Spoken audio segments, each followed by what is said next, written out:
안녕하십니까. 발송배전기술사 이승재입니다. 오늘은 거리계전기에 대해서 설명을 좀 드려보도록 하겠습니다. 거리계전기 그러면 많은 분들이 저를 포함해서 많은 분들이 그렇게 익숙하지 않습니다. 대부분 아마 좀 생소하실 거라고 좀 생각이 들고요. 그럴 수밖에 없는 게 대부분 거리계전기 사용하는 데가 어딘가요? 이게 송전선로입니다. 송전선에 주로 쓰이고 또 발전기 또는 발전소에서 전체에 대한 어떤 후비보로서 좀 채용이 되는 경우들이 좀 있습니다.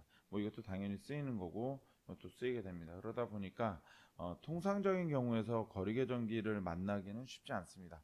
만나기 쉽지 않지만 그래도 우리가 공부를 하거나 또는 어디선가 기술적으로 이야기할 때 기본적인 어떤 메커니즘이라든가 또는 흐름 정도는 알고 있으면 좋을 거기 때문에 그래서 그런 관점으로 좀 설명을 드려보도록 하겠습니다. 기본적으로 거리계전기는 요것도 이전 강의에서도 말씀을 좀 드렸지만 CT라든가 PT 등이 다 CT와 PT, 즉 전류와 전압이 모두 입력이 되어야 됩니다. 그 계전기에. 그래야지 우리가 임피던스 계산을 할 수 있겠죠. 그래서 전압도 있고 전류도 다 있어야만 우리는 그 임피던스 거리 계전기를 좀 이해할 수도 있고 실제적으로도 이렇게 입력이 된다는 걸 좀 알고 계시면 좋을 것 같습니다. 일단 여기부터 좀 시작을 해보고요. 다음 장으로 좀 넘겨보겠습니다. 참고로 제가 지금 이 설명드리는 그 수식이나 이런 것들은요, 다른 이런 여러 그 계전기 관련 책에도 나와 있기는 한데, 제가 잘 알고 있고 또 좋아하는 기술사님 중에 그 보성기술단의 이종수 기술사님이라고 좀 계십니다. 이종수 기술사님께서 좀 해놓으신 자료에 있는 수식들을 가지고 제가 조금 여기서 좀 설명드리는 그런 시간을 좀 갖도록 하겠습니다. 현재 아마 업체에서 좀 계시고요. 저랑도 가끔 연락을 좀 하고 식사도 좀 하고 그러고 이렇게 좀 얼굴도 뵙고 인사드리고 있습니다. 아무튼 이종수 교수님이 작성하신 자료를 토대로 제가 좀 설명을 좀 간단하게 좀 드리도록 하겠습니다. 일단 이런 개통도가 있습니다. 여기는 지금 발전기고요. 발전기가 이렇게 하나가 있고요. 이거는 그냥 기본적인 송전선로라고 좀 보시면 되겠습니다. 송전선이라고 보시면 되고요. 또는 송전선에 있는 이런 부분은 이제 모선 또는 변전소 또는 그 정도 되겠죠. 그래서 여기 있는 거 기본적인 모선이 하나가 있고요. 요거는 이제 나가는 또 송전선이 하나가 있다고 보시면 되겠습니다. 그러면 그렇게 요런 파트에 지금 뭐가 있냐면 21 계전기를 하나 설치를 합니다. 여기는 사실은 송전선이라고 했지만 송전선뿐만이 아니고요. 이건 그냥 발전기의 임피던스로 보셔도 무방할 것 같아요. 여기서 다 말씀 못 드리겠지만 계좌상실 계전기도 사실은 이 거리 계전기와 거의 동일한 그 어떤 컨셉으로 설명을 할 수 있습니다. 그러다 보니까 계좌상실 계전기가 설명된 여러 책들이 대부분 다 뭘로 돼 있어요? 다 임피던스도, 그러니까 RX도에서 RX 다이어그램에서 통상적으로 설명이 많이 됩니다. 그래서 그런 부분과 거의 그래서 임피던스 계전기가 동일하다고 생각하시면 되고요. 근데 여기서는 거기까지는 안 가고 송전선 위주로 좀 보도록 하겠습니다.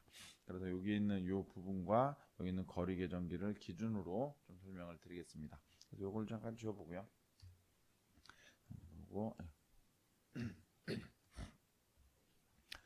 여기에 지금 거리 계전기가 설치가 되어 있고요. 제가 여기에 수식으로는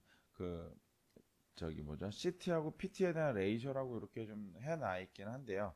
실제로 CT, PT 레이셔는 제가 그냥 1대1 CT 1대1 PT로 그냥 보도록 하겠습니다. 즉, 여기에 있는 VR1은 그 PT의 1차 측, VR2는 PT 2차 측인데요.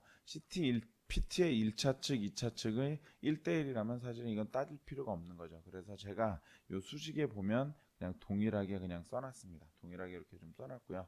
CT도 마찬가지로 그냥 여기 있는 IR하고 여기 IR하고 1대1 CT로 보기 때문에 그냥 똑같은 관점으로 좀 보도록 하겠습니다. 그래서 굳이 이거를 변환을 지금 했냐 안 했냐를 따지지 않고요. 있는 그대로만 한번 보도록 하겠습니다. 그래서 그렇게 얘기가 하나가 되고요. 그리고 여기 있는 I라고 하는 거는 선로의 사고전, 그러니까 정상적인 전류를 뜻합니다. 정상적인 어떤 부하 전류가 되겠죠. 정상 전류가 되고요. IS라고 하는 거는 이제 사고 전류가 됩니다. 고장 전류, 뭐 단락 전류, 삼상 단락 전류로 보시면 되고요. 그리고 ZRY라고 제가 한 것은 계정기에 세팅한 세팅 임피던스입니다. 세팅된 임피던스. 그리고 ZR이라는 거는 계정기가 이제 선로를 바라보는 임피던스입니다. 즉 그 세팅 임피던스보다 우리가 그 ZR 계정기가 바라보는 임피던스가 세팅 임피던스 이내로 들어와야지 계정기가 동작을 하는 거죠. 그렇게 내용을 좀 보시면 되고요. 그리고 여기 ZA는 제가 아까 여기 송전선이라고 말씀을 드렸죠. 근데 요거를 발전 임피던스로 보셔도 되기는 하는데 제가 아까 요거 적어드린 것처럼 요거보다는 그냥 우리가 개념적으로 바로 이해하기 좋은 게 송전선 임피던스입니다. 송전선이라고 보시면 될 것 같아요. 그래서 제가 요거는 돼 있지만 그냥 송전선으로 좀 이해를 하시면 됩니다. 뭐 송전선 실으시면 발전기 임피던스 그대로 보셔도 됩니다. 그냥 동기 임피던스로 보셔도 무방합니다. 자, 그리고 ZB는 이제 내가 보호하고자 하고 있는 구간의 어떤 ZB고요. 임피던스고요. 그리고 ZL은 부하의 등가 임피던스라고 보시면 되겠습니다. 그래서 요거를 우리가 사고 전, 사고 후로 좀 나눠 볼 거고요. 그래서 요거를 요렇게 하나 보기 이전에 요거 하나 보기 이전에 제가 개념적으로 하나 먼저 잠깐 말씀을 드리겠습니다. 요거는 요렇게만 하나 먼저 보고요. 어떤 걸 좀 먼저 보실 거냐면 우리가 전체적인 관점을 봤을 때요. 발전기가 있고요. 요거는 이렇게 있습니다. 여기는 이제 ZL 로드고요. 로드고 여기는 Z 임피던스가 있습니다. 선로에 대한 임피던스가 있어요. 그래서 사고 전에 우리가 I라고 보면요. I는 여기에 발전기 임피던스 V로 보겠습니다. 그러면 사고 전에는 임피던스가 전류가 어떻게 되죠? I는 Z 플러스 ZL 로드라는 걸로 이렇게 쓸 수 있습니다. 아주 당연합니다. 그런데 우리가 보려고 하는 관점은 지금 I의 관점이 아니라 임피던스를 보기 때문에 이렇게 좀 쓸 수 있죠. 이걸 좀 바꿔보면 Z 플러스 Z 로드로 보고요. 로드로 보고 이거는 V 나누기 I의 형태로 볼 수 있습니다. 그러면 여기에 있는 Z 플러스 Z 로드의 경우에는 우리가 이 부하 전류가 그렇게 일상적인 상황에서는 단락 전류에 비해서 크지 않습니다. 그렇기 때문에 Z 로드라고 하는 이 부분이 사실 일상적인 부분에서 상당히 큽니다. 이거를 그냥 바로 그냥 직관적으로 볼 수 있는 게 뭐냐면요. 우리가 이렇게 놓고요. 여기 200V 놓고요. 여기에 임피던스 0.1옴 놓고 여기에 이렇게 하나 보겠습니다. 100옴 놓겠습니다. 그냥 뭐 보기 힘드시면 그냥 저항이 아니라 그냥 리액턴스로 보셔도 무방합니다. 그리고 이게 저항값 100옴. 그러니까 이렇게 되면 어떻게 돼요? 여기 있는 전체 정상적인 전류는 정상적인 전류의 크기는 200 나누기 정상적인 전류의 크기는 100 플러스 J의 0.1로 이렇게 볼 수 있죠. 그럼 얼마 나와요? 거의 2A 나오는 거죠. 위상 차이도 거의 없고. 그러면 이렇게 있다가 사고가 발생하면 어떻게 돼요? 여기 단락사가 발생하면 빵 여기가 연결이 되기 때문에 100옴이라는 게 어떻게 돼요? 확 날아가 버립니다. 그래서 결국에 전류의 크기만 놓고 보면 200 나누기 0.1을 하기 때문에 0.1이 되기 때문에 2000A로 바뀌게 됩니다. 그래서 이런 관점으로 좀 보시면 될 것 같아요. 그러다 보니까 제가 이렇게 지금 해놨지만 여기에 있는 것도 같은 관점에서 보게 되면 이런 관점이 좀 됩니다. 여기가 R이고 X입니다. X고요. 그러니까 여기 리액턴스죠. 이거는 리액턴스죠. RX고요. 그러면 일상적인 상황에서 정상적인 상황에서 임피던스는 어디쯤 위치해 있을까요? 보통 여기 어디쯤 있을 겁니다. 우리가 유효 전력을 대부분 쓰기 때문에 사실 여기 있는 Z 로드라고 하는 거는 대부분 아마 R과 거의 뭐 큰 차이가 없을 겁니다. R 값과. 그래서 요 값이 여기 있는 이 위치가 요 좀 더 길게 이렇게 뽑아 보면요. 이것이 X축보다는 통상적으로 R 쪽에 조금 치우친 쪽으로 이런 크기를 갖게 될 겁니다. 그런데 갑자기 단락 발생이 되면 임피던스가 어디로 오게 될까요? 이게 어디로 가요? 얘는 0으로 오게 되고 그러면 계정기 입장에서 전체 그 임피던스 입장에서 이 0으로 오기 때문에 요 임피던스 선로 임피던스만 남게 되죠. 선로 임피던스만 남게 되기 때문에 선로 임피던스는 많이 작아요. 여기서 보시는 것처럼 임피던스가 어디로 와요? 이렇게 치고 들어올 겁니다. 그래서 우리가 결국에 임피던스 계정기라고 하는 건 어때요? 이런 관점으로 놓고 이런 관점에서 내가 세팅한 임피던스보다 어때요? 작은 쪽으로 들어왔을 때 난 사고로 얘를 인지하겠다, 검출하겠다 이런 뜻으로 바라보시면 돼요. 그래서 많은 책들에서 이렇게 표현을 해놓습니다. 많은 책들에서 이렇게 표현해 놓습니다. 그럼 이 얘기는 무슨 뜻이냐면 실제로 이 구간은요 그냥 부하 운전 영역에서의 임피던스입니다. 부하 운전 시의 어떤 그 임피던스 영역을 이렇게 좀 표현을 해 놓은 거고요. 이렇게 표현해 놓은 거고 영역을 해 놓은 거고 이렇게 파란색으로 된 이렇게 요 영역은 이제 사고 영역입니다. 사고 시에 발생할 수 있는 임피던스의 영역으로 보시면 돼요. 지금 중간은 뭐냐? 그냥 중간은 이제 중간 정도 치고 들어오면 약간의 부하 운전이 조금 뭐 과부하 운전 지점 정도가 아마 되지 않을까라는 생각이 듭니다. 그러니까 이쪽에 있을 때는 임피던스가 컸다가 임피던스가 이렇게 치고 들어온다는 뜻은 임피던스가 작아지는 거고 임피던스가 작아진다는 것은 이런 부하들이 많아진다는 거고 이게 병렬 운전이 되다 보니까 임피던스가 어때요? 줄어드는 쪽이 됩니다. 그러다 보니까 이런 사이 정도는 아마 이제 과부하 정도 영역이 아닐까라는 생각이 좀 들고요. 통상적으로 사고가 되면 임피던스 입장만 해서는 이렇게 확 치고 들어오게 됩니다. 그러니까 이 관점을 먼저 이해를 좀 하고 계시면 좋을 것 같아요. 이 관점. 이게 임피던스 계정기 또는 거리 계정기가 이제 검출하는 기본적인 어떤 논리예요. 기본적인 논리. 그래서 이런 그림을 하나 개념도를 좀 봐두시고요. 이 개념을 보실 때 R과 X도, RX도를 가지고 표현을 한다. 이렇게 보시면 될 것 같습니다. 그래서 다시 앞으로 좀 넘어가 보면요. 이거를 수식으로 좀 이제 한번 바라보겠습니다. 수식으로 좀 바라보면 우리가 사고 전이 있고 사고 후가 있습니다. 근데 사고 전에 이 계전기가 바라보는 임피던스를 한번 이렇게 한번 써보면요. 이 계전기가 바라보는 임피던스 아까 제가 ZR이라고 했어요. 그럼 요거 한번 그냥 계산을 해볼게요. 근데 여기에 있는 지점에서 우리가 이 임피던스 이 계전기 21 계전기가 이제 바라보는 거기 때문에 ZA는 바라볼 이유가 없는 거죠. 그래서 이 계전기가 바라보는 게 어떤 크기가 나오는지 한번 보겠습니다. 그래서 결국에는 계전기 입장에서는 I 나누기 VR 너무 크네요. I 나누기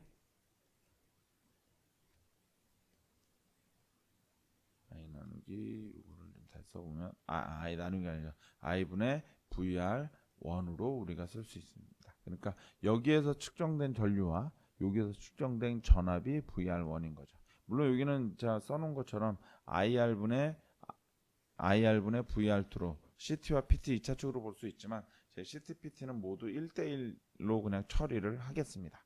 자, 그럼 이렇게 되어 있고요. 근데 VR1이라고 하는 건 우리가 어떻게 계산할 수 있어요? 여기가 지금 VA고 여기서만큼의 전류는 사실 이렇게 지금 통과를 하는 거기 때문에 여기서만큼의 Z에 의한 전압 강화분을 좀 빼주면 되는 거죠. 그래서 전압 강화분을 빼주면 되는 거고 VA 빼기 뭘로 쓸 수 있나요? I에다가 ZA로 이렇게 쓸 수 있습니다. 그래서 나누기 뭘로 쓸 수 있어요? I. 그러면 이렇게 된 상황에서 VA라고 하는 것은 전류가 이렇게 해서 부하까지 가는 거고요. 그럼 결국에는 이때 이 전류가 거치는 임피던스가 ZA도 있는 것이고 ZB도 있고요. 또 뭐도 있어요? ZL까지 있게 되는 이런 형태가 되게 됩니다. I가 그래서 곱해지게 되는 거고 그걸 곱했더니 우리가 뭐 오음의 법칙에 의해서 VA가 되더라 이 뜻입니다. 이거 빼기 뭐가 되는 거예요? ZA에 I가 이렇게 되고요. 그러고 나서 I가 되는 거죠. 그럼 요거는 다 계산해 보면 어떻게 돼요? ZA 어차피 생략. I는 다 서로 약분되고 그럼 남는 게 뭐가 남아요? ZB 플러스 ZL이 되는 거죠. 그러면 이게 무슨 뜻이에요? 결국에 이 계전기가 바라보는 여기에 있는 요 21 계전기가 바라보는 임피던스는 ZB와 ZL 뭐 상식적으로도 맞는 얘기입니다. 굳이 계산하지 않아도 아까 앞에서 제가 잠깐 보여드렸던 이 개념을 본다면 그냥 이렇게만 그냥 단순히 보셔도 사실 우리 이해할 수 있는 거죠. 그러니까 우리가 그냥 보는 게 제가 이렇게 좀 그려놨지만 계전기 여기 달려있다라고 본다면 이 계전기가 CTPT에 달려있다라고 본다면 이 계전기가 바라보는 거는 Z 플러스 Z 로드라는 거는 당연한 거죠. 어떻게 보면 아주 당연한 얘기를 좀 당연하게 좀 설명을 드린 겁니다. 그건 그냥 수식으로 좀 근거에 맞게 좀 설명을 드린 거죠. 그런데 사고가 발생했습니다. 사고가 발생을 어디서 했냐? 여기에 사고가 이 선로 끄트머리에서 발생을 했습니다. 그러니까 제가 이 계정기가 검출하는 그 저기 가장 먼 지점을 선로 끝이라고 그냥 설정을 해놓은 거죠. 쉽게 얘기해서. 그럼 선로 끝에서 발생을 했다. 그러면 이때 사고 계정기가 바라보는 그 값은 어떻게 되는 거예요? IS. 사고가 발생하면 이제 단락 전류가 되는 거고요. 요거는 똑같이 VR1이 이렇게 되는 거죠. 여기 지점의 전압은 일단 변동이 없다고 좀 가정을 하는 거죠. 만약에 발전기 앞단이고 이게 뭐 전압이 막 바뀌고 이래버리면 지금 계산 자체가 지금 어려워질 수 있기 때문에 거기까지는 지금 안 보고요. 그리고 발전기는 우리 계통에서 송전선이라고 봤을 때 송전선은 정전압원이라고 우리가 통상 가정을 하고 들어가는 부분이 있기 때문에 여기는 그냥 그 전압은 동일하다라고 좀 이해를 하시면 되겠습니다. 여기 IS가 되고요. 똑같이. 그래서 여기는 VA 빼기 IS의 ZA의 형태로 여기는 좀 구하게 됩니다. 그럼 이걸 가지고 다 계산을 해보면 결국에는 여기가 지금 단락이 발생을 했기 때문에 여기 지금 삼상 단락 그냥 하겠습니다. 삼상 단락이 발생을 했기 때문에 이때 VA는 어떻게 계산하면 될까요? 여기는 이때 V는 ZA 플러스 ZB만 존재되는 거죠. 삼상 단락인 지점에서 전압은 어떻게 돼요? 이게 0이 되는 거죠. 전압이. 단락 지점에서의 전압이 0이 되기 때문에 굳이 우리가 ZL까지 볼 필요도 없고 우리 아는 선에서만 생각해 보셔도 이해가 되실 거라 생각이 됩니다. 이렇게 계산이 되고 빼기 여기는 ZA의 IS가 됩니다. 그럼 여기는 IS. 그래서 이거 어떻게 돼요? 바라보는 관점이 바라보는 임피던스가 ZB가 되는 거죠. 그러면 사고 전에는 바라봤던 임피던스는 ZB 플러스 ZL이 되는 거고 사고 후에 바라보는 임피던스는 우리가 ZB로 줄어들게 된다라고 보시면 됩니다. 그럼 우리가 그 계정기 세팅을 할 때 뭘 보는 거예요? 결국에 ZB까지만 보면 되기 때문에 계정기에 세팅하는 값이라고 하는 것은 ZRI가 ZB가 되도록만 해주면 되는데 만약에 내가 이거를 바라보고 싶으면 요거보다 이제 조금 더 크게 가야 되는 거죠. 그래서 뭐 이론적으로야 똑같이 가는 게 맞겠지만 실질적으로는 얘보다 조금 더 크게 해서 이 정상적인 선로 말단의 고장을 좀 체크하면 되겠다. 또는 뭐 나는 이거보다 더 짧게 가겠다. 더 앞단 걸 보겠다. 그럼 뭐 이거보다도 이 ZRI 이 세팅하는 값을 ZB보다 더 안쪽으로 넣어서 더 짧은 구간을 검출해주게 하면 되는 거죠. 그러니까 내가 어디까지 볼지를 이런 형태로 계산을 기본적인 걸 좀 해주고 그 계산을 통해 값으로 계정기에다가 이제 세팅을 하면 되는 거죠. 근데 실제로 만약에 이거 세팅을 한다면 이 계산을 하는 이런 제가 봤던 이런 이론적인 계산하는 게 아니고 실제적 세팅 자체는 계정기 그 선로에 대한 임피던스들을 보고 그 임피던스를 가지고 어떻게 할지를 좀 결정을 아마 하면 되게 될 겁니다. 그리고 뭐 이걸 지락이면 이제 뭐 영상분 임피던스 좀 봐야 될 것이고요. 단락만 검출하겠다 그러면 이제 정상분이나 역상분에 대한 것만 좀 보면 아마 되게 될 겁니다. 그러니까 그런 부분들을 이제 그거는 이제 확장판으로 좀 이해를 해나가고 공부해 나가시면 되는 거고요. 지금 여기서는 그런 부분까지는 안 가고 그냥 단순하게 거리 계정기가 어떤 논리로 좀 움직이는지만 좀 봐주시면 될 것 같아요. 그래서 여기 있는 부분이 아까 앞에서 말씀드렸던 그리고 여기서 요 부분 요 그래프를 같이 좀 잘 활용을 하시면 될 것 같아요. 그래서 여기도 아까 말씀드린 것처럼 R 저항 그리고 여기 X 리액턴스 축이고요. 실제 정상 운전 지점은 이 지점, 정상 부하 운전 지점은 이 지점.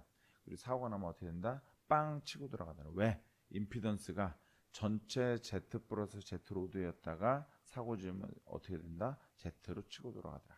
요 논리가 이제 성립이 되는 겁니다.